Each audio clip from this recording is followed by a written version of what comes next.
Dale Earnhardt, born Ralph Dale Earnhardt on April 29, 1951, in the small town of Kannapolis, North Carolina, grew up in an environment steeped in racing culture. His father, Ralph Earnhardt, was a skilled short-track driver who earned the respect of his peers in the tight-knit world of local racing. Dale was surrounded by this racing environment from an early age, and it seemed natural that he would eventually follow in his father's footsteps. However, his father initially discouraged him from pursuing a career in racing, hoping Dale would choose a safer career path. Despite this opposition, Dale's passion for racing was undeniable. His determination to pursue his dream led him to make the bold decisions, including dropping out of school to focus fully on racing, marking the beginning of a journey that would define his life. Beginning of a legendary career. In 1975, Dale Earnhardt began his professional racing career by entering the prestigious Winston Cup Series, which was then the pinnacle of stock car racing. His first race, the World 600 at the Charlotte Motor Speedway, set the tone for his career. Though the race was grueling and intense, it gave him the chance to showcase his skill and determination. That moment proved to be crucial in solidifying his potential as a serious contender in NASCAR. But it was in 1978 that Earnhardt truly began to shine, when he was called up to replace another driver at the World 600 race. He performed admirably, finishing 7th in the Firecracker 400, a race that marked his official entry into the national racing scene and demonstrated his raw talent to the NASCAR community. Rookie year and first victory.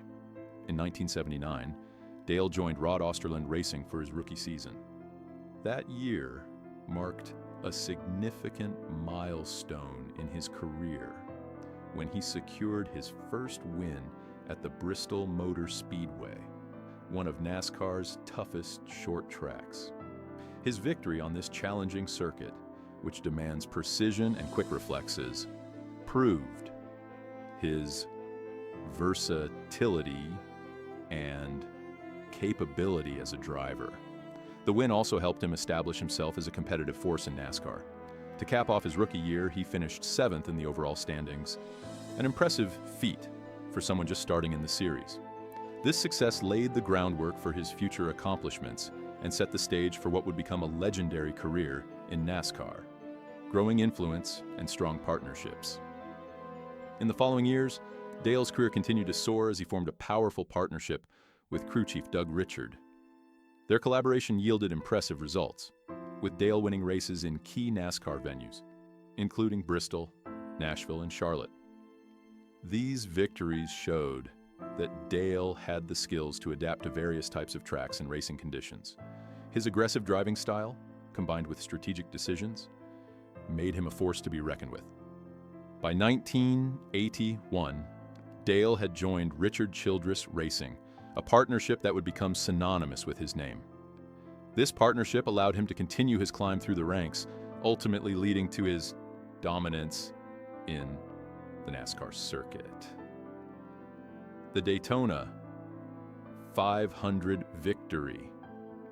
After facing challenges and setbacks, Dale's breakthrough came with his first win at the Daytona 500 in 1982.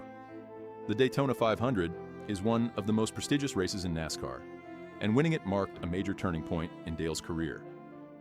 The victory was not just a personal triumph, but also a signal to the racing world that he was now among the sport's elite drivers.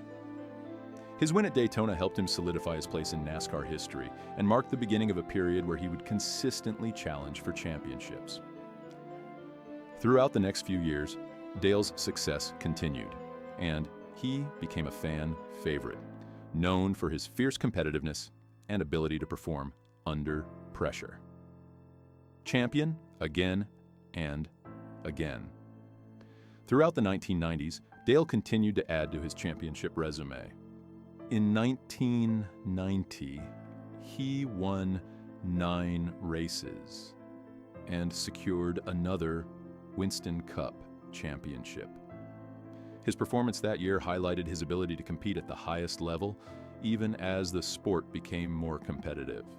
Despite facing challenges in the 1992 season, including a difficult year where he finished 12th in the points standings, Dale's resilience and determination never wavered. By hiring Andy Petrie as his new crew chief, Dale rejuvenated his performance and managed to win 6 races that year, ultimately clinching yet another Winston Cup championship. This victory underscored his ability to adapt and persevere even in the face of adversity. The 1997 and 1998 comebacks. Dale's 1997 season marked a difficult year, as he failed to secure any wins, a major setback for the racing legend. However, true to his nature, he bounced back in 1998 by winning the Daytona 500 once again, a victory that was celebrated by fans and the racing community. This comeback was a testament to Dale's resilience and his unwavering commitment to the sport. Despite not being in the prime of his career, Dale continued to compete at a high level, proving that age and setbacks couldn't diminish his competitive spirit. The victory at Daytona in 1998 was a moment of redemption and showed that he still had plenty to offer on the track. Personal life and family. Dale Earnhardt's personal life was just as eventful as his racing career. His first marriage was to Laytane Brown in 1968 when he was just 17 years old. This early marriage reflected his sense of commitment, although it eventually ended in divorce in 1972. After his first marriage, Dale married Brenda G. in 1971, a union that produced 2 children, Kelly King and Dale Earnhardt Jr., the latter of whom would become one of NASCAR's most successful and beloved drivers. Despite the success in his career, his marriage to Brenda also ended in divorce, marking another difficult chapter in his personal life. However, in 1982, Dale found lasting love with his third wife, Teresa Houston. Together, they had a daughter, Taylor Nicole, and their marriage lasted until Dale's untimely death in 2001. The 2001 Daytona 500 tragedy. The tragic death of Dale Earnhardt at the 2001 Daytona 500 sent shockwaves through the NASCAR community and the world. His fatal crash during the race left fans, analysts, and fellow drivers grappling with a mix of grief and uncertainty. The mystery surrounding the exact cause of the crash led to years of speculation and investigation. Forensic analysis and eyewitness accounts eventually revealed that the crash was caused by a combination of factors, including inadequate safety measures in the car and on the track. The head and neck restraints, which were either improperly used or unavailable at the time, played a significant role in the severity of the crash. This tragic incident prompted NASCAR to implement more stringent safety measures in subsequent years. The aftermath and legacy.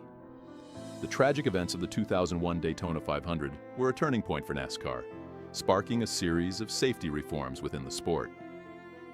After Dale's death, NASCAR introduced improvements such as mandatory head and neck support devices, safer barriers, and better car chassis designs to protect drivers from high-speed impacts. These advancements were a direct result of the lessons learned from Dale's fatal crash, ensuring that his legacy lived on in the safety improvements that followed.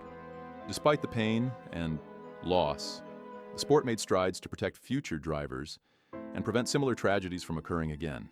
Dale Earnhardt's lasting legacy. Though Dale Earnhardt's life was tragically cut short, his legacy remains an integral part of NASCAR history. His achievements on the track, coupled with his fierce determination and love for the sport, solidified his place as one of the greatest drivers of all time. He remains an inspiration to fans, drivers, and racing enthusiasts everywhere, and his family continues to honor his memory. Dale's story, both his triumphs and struggles, serves as a reminder of the sacrifices and risks that come with pursuing one's passion. His influence on the sport, both in terms of his racing accomplishments and the changes he inspired in driver safety, will never be forgotten.